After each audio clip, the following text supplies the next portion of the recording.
Chapter 3. In Quest of a Solution. It was 5:30 before Holmes returned. He was bright, eager, and in excellent spirits, a mood which in his case alternated with fits of the blackest depression. "There is no great mystery in this matter," he said, taking the cup of tea which I had poured out for him. "The facts appear to admit of only one explanation." "What, you've solved it already?" "Well, that would be too much to say. I have discovered a suggestive fact, that is all. It is, however, very suggestive. The details are still to be added. I have just found, on consulting the back files of the Times, that Major Sholto, of Upper Norwood, late of the 34th Bombay Infantry, died upon the 28th of April, 1882. I may be very obtuse, Holmes, but I fail to see what this suggests." "No? You surprise me. Look at it in this way, then. Captain Morstan disappears. The only person in London whom he could have visited is Major Sholto. Major Sholto denies having heard that he was in London. 4 years later, Sholto dies. Within a week of his death, Captain Morstan's daughter receives a valuable present, which is repeated from year to year, and now culminates in a letter which describes her as a wronged woman. What wrong can it refer to except this deprivation of her father?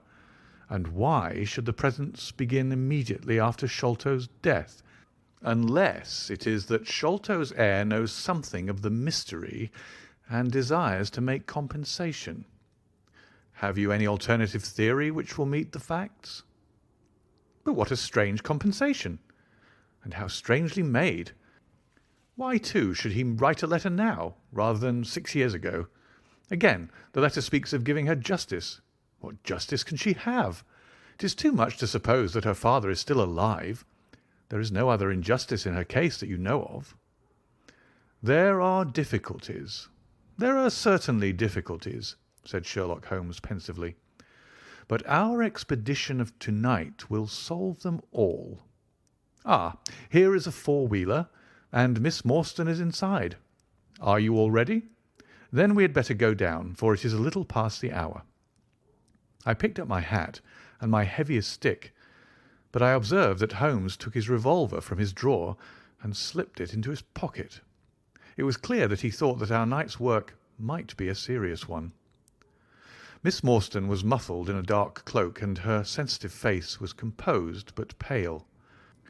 She must have been more than woman if she did not feel some uneasiness at the strange enterprise upon which we were embarking, yet her self-control was perfect, and she readily answered the few additional questions which Sherlock Holmes put to her. "Major Sholto was a very particular friend of Papa's," she said. "His letters were full of allusions to the Major. He and Papa were in command of the troops at the Andaman Islands, so they were thrown a great deal together. By the way, a curious paper was found in Papa's desk which no one could understand. I don't suppose that it is of the slightest importance, but I thought you might care to see it, so I brought it with me. It is here." Holmes unfolded the paper carefully and smoothed it out upon his knee. He then very methodically examined it all over with his double lens. "It is paper of native Indian manufacture," he remarked. "It has at some time been pinned to a board. The diagram upon it appears to be a plan of part of a large building with numerous halls, corridors, and passages. At one point is a small cross done in red ink, and above it is a 337 from left in faded pencil writing. In the left-hand corner is a curious hieroglyphic like 4 crosses in a line with their arms touching. Beside it is written in very rough and coarse characters the sign of the 4, Jonathan Small, Mahomet Singh, Abdullah Khan, Dost Akbar.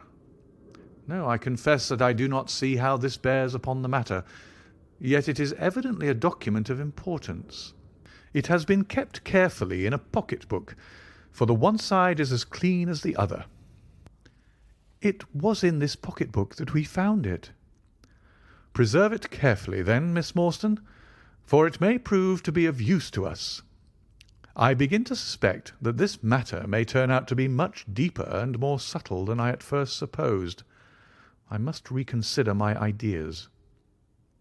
He leaned back in the cab, and I could see by his drawn brow and his vacant eye that he was thinking intently. Miss Morstan and I chatted in an undertone about our present expedition and its possible outcome, but our companion maintained his impenetrable reserve until the end of our journey. It was a September evening, and not yet 7 o'clock, but the day had been a dreary one, and a dense, drizzly fog lay low upon the great city. Mud-coloured clouds drooped sadly over the muddy streets. Down the Strand the lamps were but misty splotches of diffused light, which threw a feeble circular glimmer upon the slimy pavement. The yellow glare from the shop windows streamed out into the steamy, vaporous air, and threw a murky, shifting radiance across the crowded thoroughfare.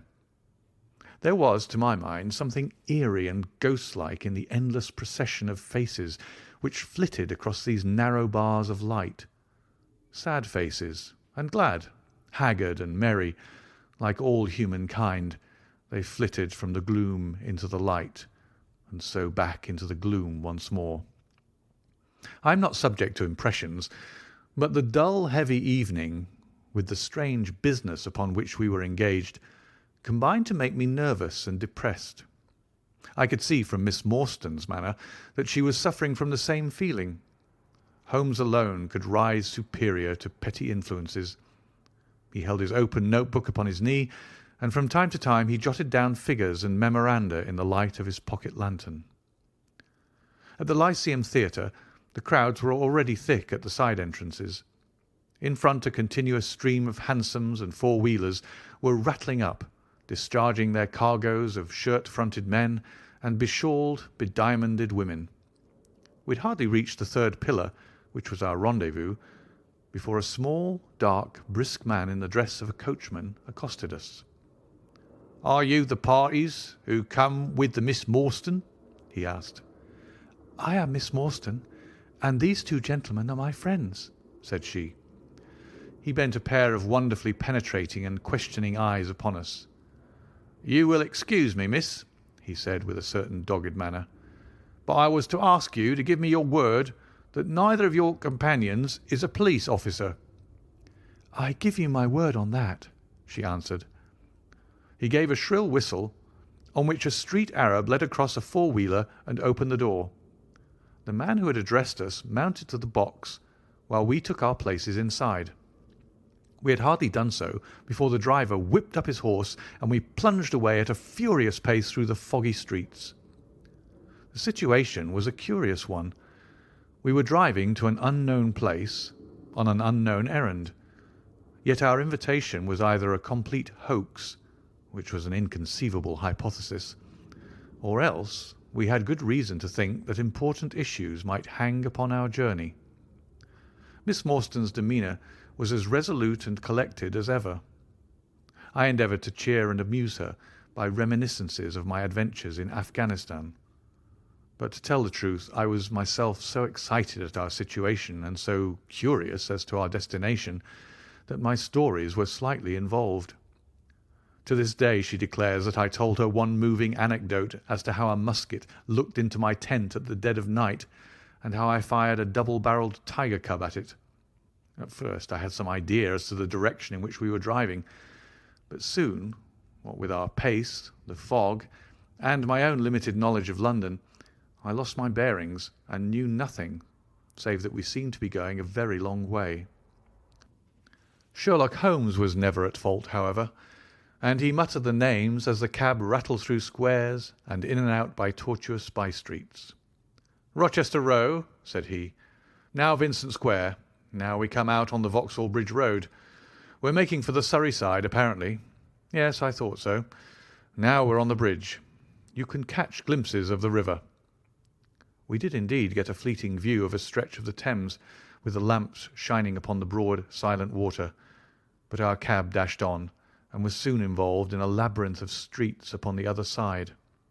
"Wordsworth Road," said my companion, "Priory Road, Larkhall Lane, Stockwell Place, Robert Street, Cold Harbour Lane.